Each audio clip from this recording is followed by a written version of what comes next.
for today is designing the questionnaire. Our learning objectives for this topic are: number 1, design the questionnaire by looking at the profile of the respondents, referring to the statement of the research problem, asking the right questions, following the prescribed format. Number 2, illustrate what type of questions to use in crafting the questionnaire. And number 3, formulate the questions that will generate answers to solve the problem of the study. What is a questionnaire? A questionnaire is a set of written questions designed to gather standardized information aligned with the statement of the problem. Questionnaire design is a multi-stage process that requires no definite format and parts. It all depends on the topic or problem the researcher wants to solve. Designing an appropriate questionnaire. For this topic only, for this class, Practical Research 2, we will design the appropriate questionnaire through the following. Number 1, focus on your statement of the problem to be the basis of the questions that you are about to ask. What kind of information do you want to gather with your questionnaire? What is your main objective? What kind of problems do you want to address in your research topic? Number 2, define your target respondents. The selection of groups is a key factor for maximizing the outcomes of your study. Number 3, choose your question type. Appropriate questions are the key to every comprehensive questionnaire to meet the research objectives. Do not ask a question that is not relevant to the research topic, and all questions posed should be answered. Let's look at the different question types that we will be using for our survey questionnaire.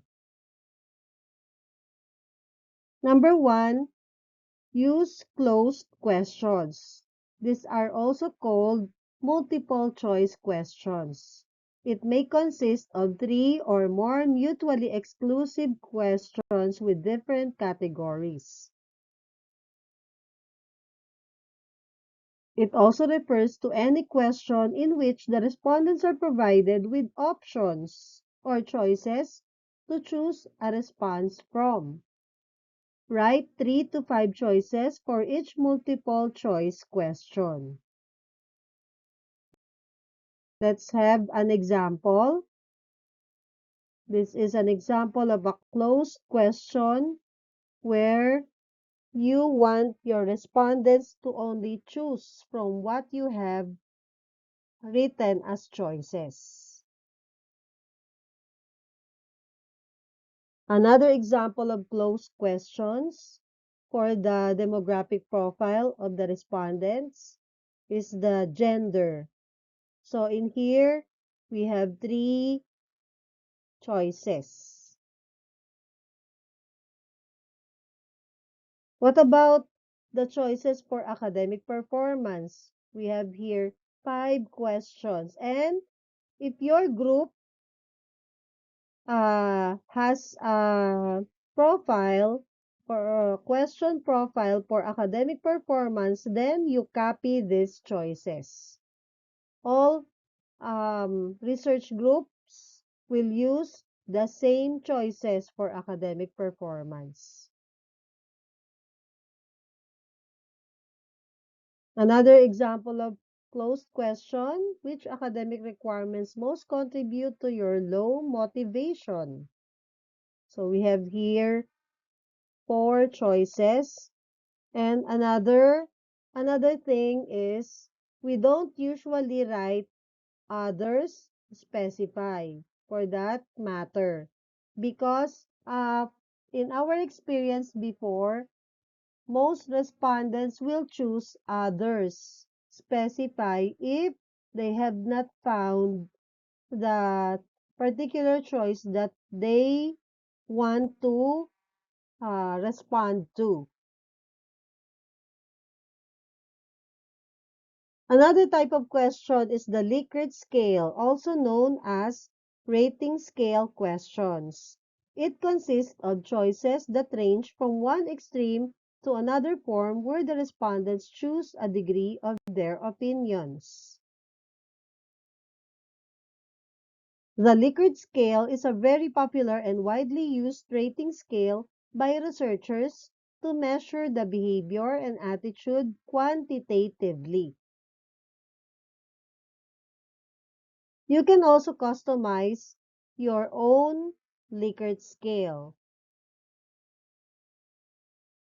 Let's look at the following example. For the frequency of occurrence, you have here very frequently, frequently, occasionally, rarely, very rarely. Notice that the rating starts from highest to lowest. So we begin with the positive, most positive response. Okay?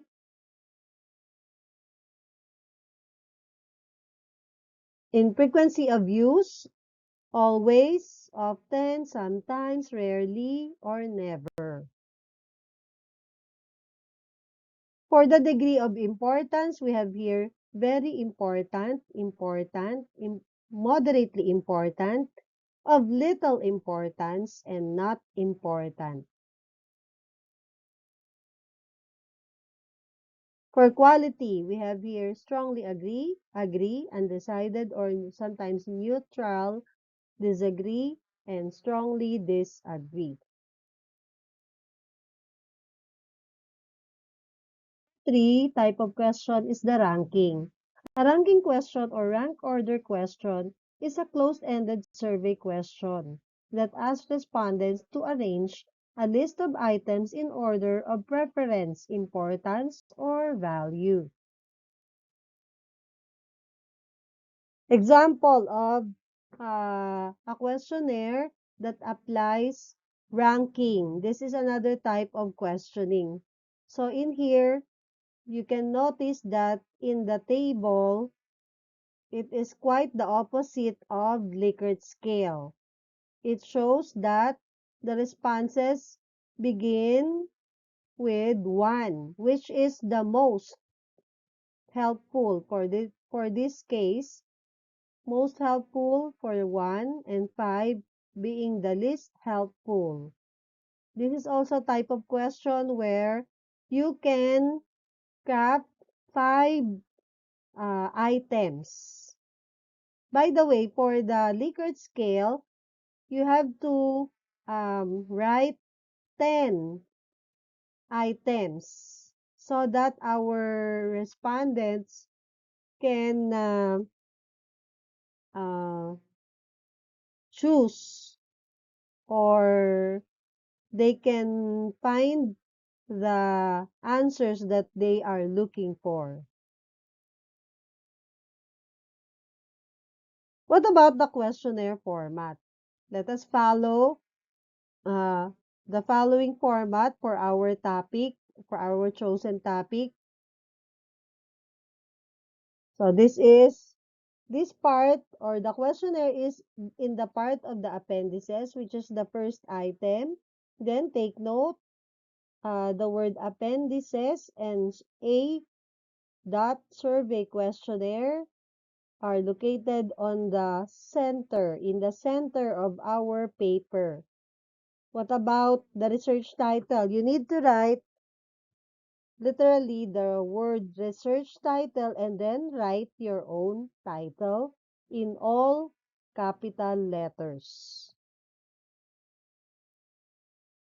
Then, the first part, which is our question number 1 in the statement of the problem, this becomes a title. So, in the research, in the statement of the problem, question number 1 is, what is the profile of the respondents in terms of, then goes the items. If you have 3 or more items, then the number 1.1 becomes number 1 in part 1. But don't forget to include the portion for the name, which is optional. Our respondents doesn't have don't have to answer this question. They don't have to write their names. They can remain anonymous when answering or when responding to our questionnaire. And then, number 1 is your 1.1 item in the question number 1 in the SOP. Number 2, 1.2. Number 3, 1.3. For the second question in the statement of the problem, you will convert that question, just like in the number 1, as title for part 2, Roman numeral number 2. In this case, factors that lead to low motivation in learning. And then, you need also to write the instruction to our respondents. How do they answer our questionnaire? Okay? So, you have to have 3 to 5 questions for each part of the questionnaire. Then we have part 3,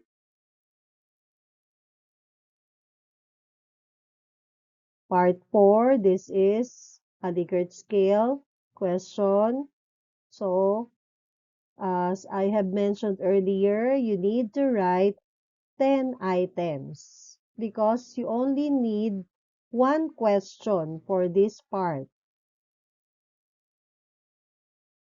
And then for the part 5, if you decide to use the ranking, then this will be the appearance of your questionnaire. You begin with 1 being the most helpful and then end with 5 being the least helpful for this example. And then don't forget, before you end your questionnaire, you have to write, "Thank you for your cooperation. Rest assured that the information you share will be treated with strict confidentiality and will be used for the purpose. Period. Very truly yours." Write the names of the researchers in alphabetical order, full name of group members, and then some designation, your section, and then write also the word researchers.